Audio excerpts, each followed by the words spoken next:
আসসালামু আলাইকুম।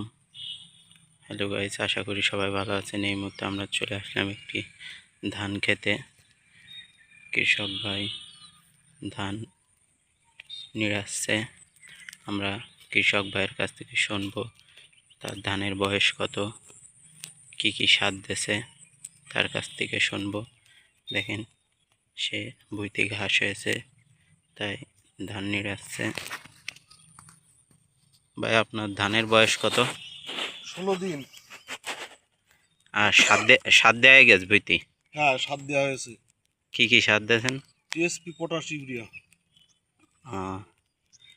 টিএসপিতে তো গাছের শক্তি বাড়াবে, শক্তি বাড়াবে।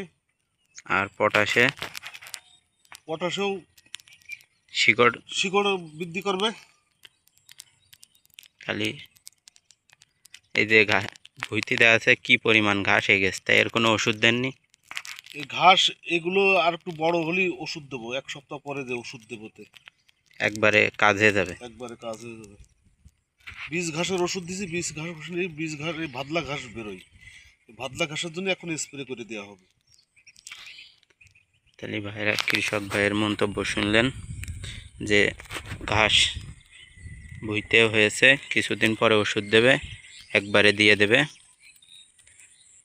আর সার দেওয়া হয়ে গেছে ভুঁইতে, 16 দিন বয়স। 16 দিন হিসেবে গাছে ধান গাছ ভালোভাবে ক্ষেত। আপনারা ভাইয়ের সাথে থাকবেন, লাইক করবেন, শেয়ার করবেন, কমেন্ট করবেন।